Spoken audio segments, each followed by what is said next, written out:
You know, sometimes you read something that just completely changes how you see a place. I was looking into the history of Arad, in Romania now, and I was honestly shocked to find out they had a horse-drawn tram system way back in 1869. 1869, wow. Yeah, that's at like right alongside major places like Pest, Buda, Timisoara. It just immediately shows you this was a city really jumping into the modern age very early on. Absolutely. And that early infrastructure, that tram, it's really just scratching the surface, isn't it? Seems like it. Because today, in our deep dive, we're looking at this historical account that shows how Arad, through the 19th and early 20th centuries, really became this, well, this hotbed for civil organizations, for associations. Right. It's a story about how the people, the citizens themselves, kind of shaped the city's transformation. Right. So let's set the scene a bit because this wasn't happening in a bubble, was it? No, not at all. Europe was changing massively then. You had the whole post-Napoleon fallout, these new neo-art styles popping up, national identities really starting to form. The whole continent was shifting. And you also have to remember the politics. Yeah. Well, the big powers were actively trying to stamp out reform movements.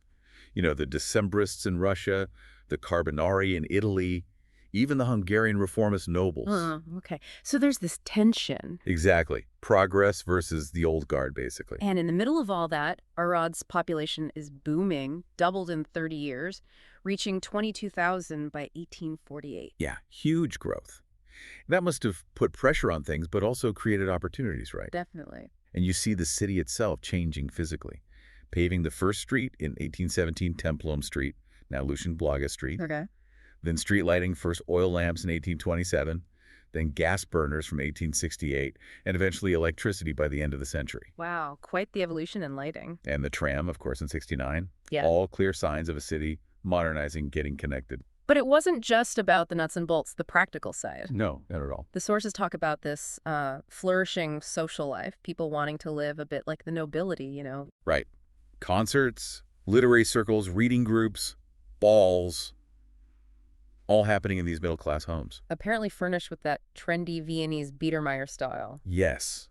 It sounds like a really lively, cultured place to be. So this social energy, this leads to what? People organizing. Exactly. That's the key development here. The birth of civil society, really. People started forming clubs, associations based on things they cared about. Like sports? Sports activities started picking up, yes. Newspapers and magazines began to appear, spreading ideas. And, really importantly, public libraries opened up. 2 public libraries by 1867. That seems pretty good for the time. It's excellent. And one of them, Crispin Josef's library, had 30,000 volumes. Plus a conference hall, which, fun fact, is now apparently a table tennis hall. Huh. Okay, so things change. But 30,000 books is serious. It really is. Yeah. And this leads us to the first big formal group, Mm. the Civil Shooting Association, founded in 1831. A shooting club. Okay. Yeah, but this wasn't just some informal gathering. It had official backing. A baron actually donated a big chunk of land for their shooting range, like 17 acres. 17 acres, that's huge. And they built this impressive pavilion by 1840.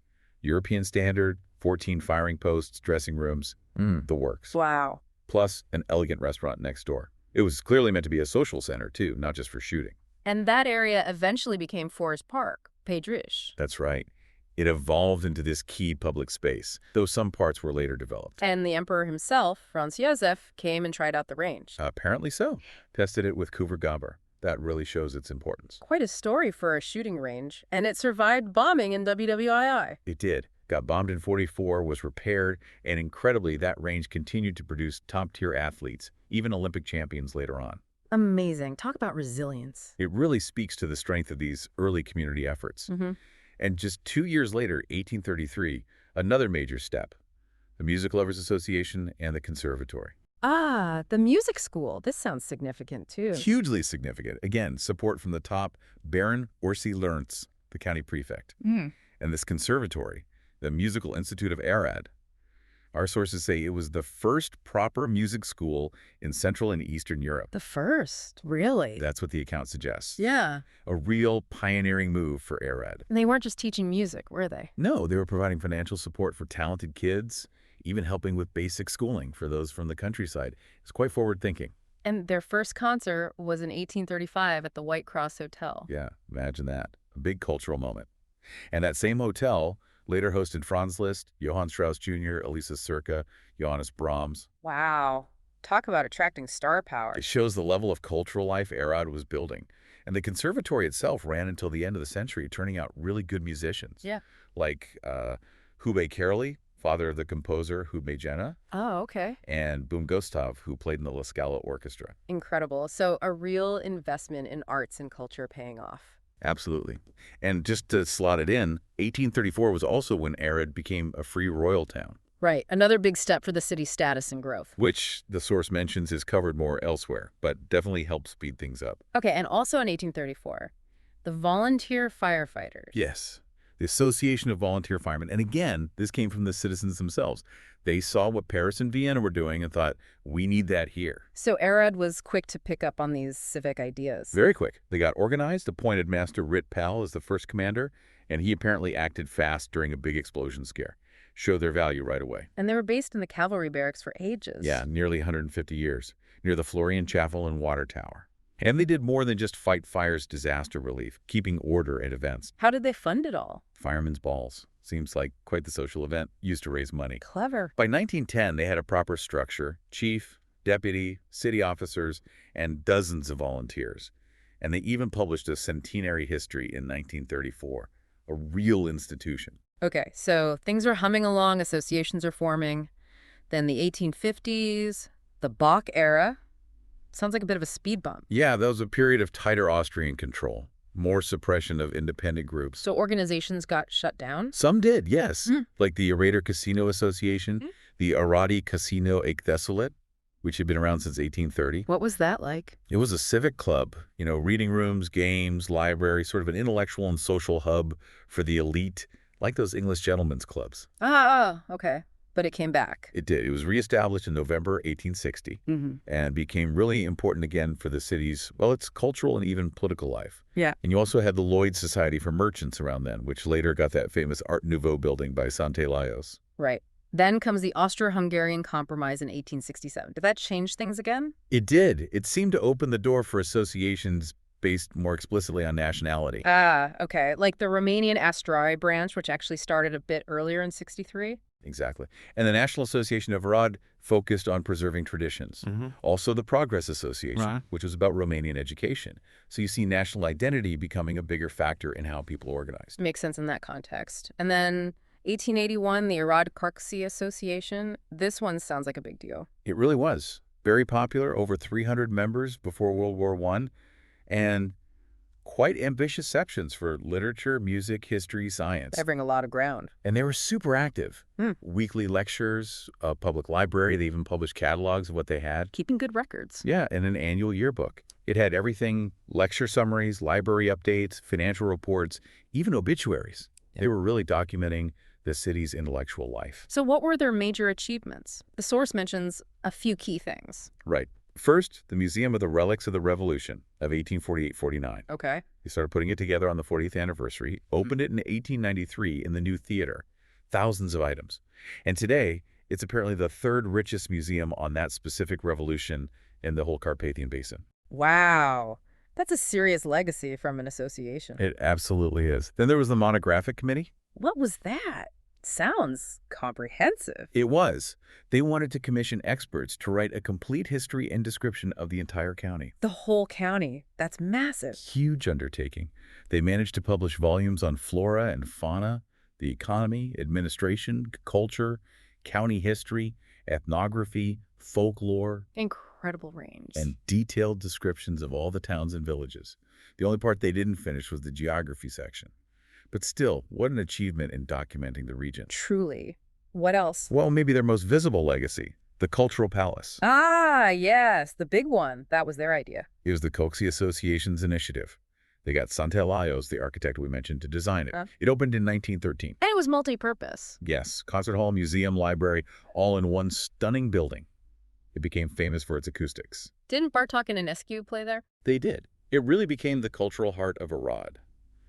And it was the Coxie Association's headquarters right up until they were banned in 1949. Such a huge impact from one group. And their influence seeped into music performance, too. Their music section, started in '83, led to the idea of a permanent orchestra. How did that come about?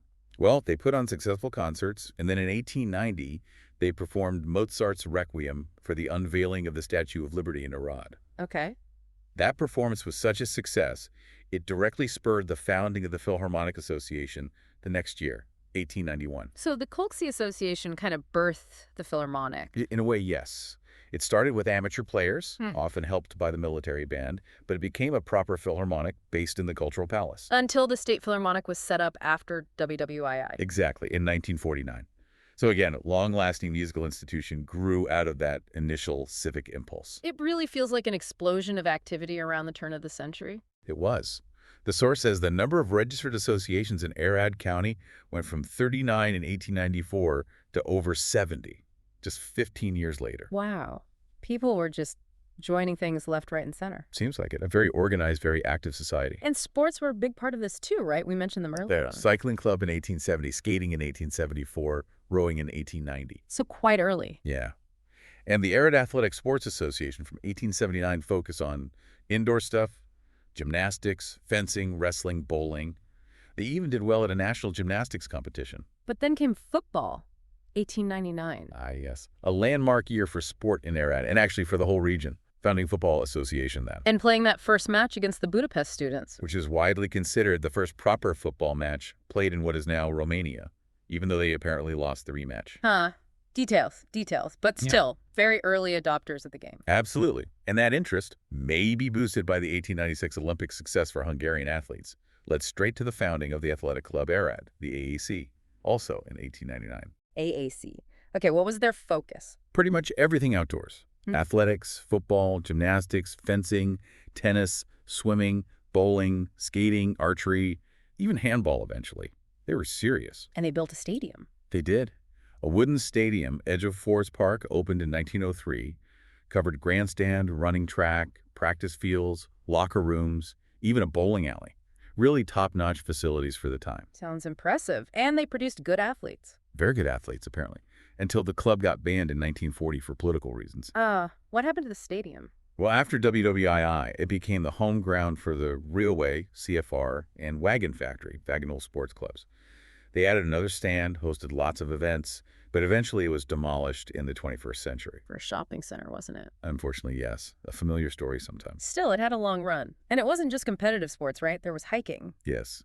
Also, 1899, what a busy year. The Tourist Association of Mountainous Arad. And that came from members of the Athletic Association. Seems so. Shows the overlap and energy. People interested in one activity sparking another. Makes sense. And it's popular right away. Lots of trips, walks. They even had Zarangula mapping the nearby Zarn and Bihor Mountains for tourists. Really developing that local tourism infrastructure. Exactly. Promoting the natural beauty of the area. Okay, so heading towards World War I, any other key sports groups? Yeah, a few more catering to specific communities emerged. The Arad Workers Athletic Association, AMTE, the Gloria Sports Club for Romanians, and Hakoah for Jewish athletes. And their football teams were active between the wars. Yes, playing in the Romanian National Championship. Hakoah also apparently became important later for Israeli athletes, including some famous tennis players and gymnasts. Interesting connection. And there's a story about a figure skater. Oh, yes. Mirai Horvath Ophelia, or Opika. Born in Arad, she was a three-time world champion figure skater in the 1910s. 3 times, wow. An incredible talent nurtured in that arid sporting environment. But tragically, her career got cut short by World War I. Yeah. She might well have won an Olympic title otherwise. What could have been. It's just remarkable. The sheer breadth of activity, culture, sports, civic duty. It really is. And capping it off, the approval for the new Central Railway Station project in December 1909. Another symbol of a city investing in its future, its connections. So looking back at all this, what's the big takeaway? I think it's just the incredible blossoming of civil society in Arad during this time. The sheer number and variety of these associations, cultural, musical, sporting, civic, it's really something. And these groups weren't just, social clubs. They were actively shaping the city. Absolutely fundamental. Yeah. Driving modernization, enriching cultural life, building that sense of community. The people of Arad weren't just watching history happen, they were making it through these collective efforts. They really were hands-on.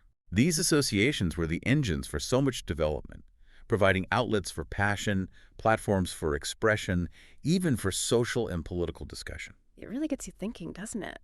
About how community building and civic engagement work today. How different is it in our own towns and cities? Or maybe how similar in some ways? It does make you reflect. And maybe the question to leave listeners with is about the lasting echo of all this in Arad itself. Hmm. How much of that spirit, that drive to organize and build things together that we saw in the 19th and early 20th centuries still shapes Arad's identity today? Did those foundations create something enduring? It certainly makes you want to look at your own community's history, doesn't it? To see where that power of people working together has made a difference.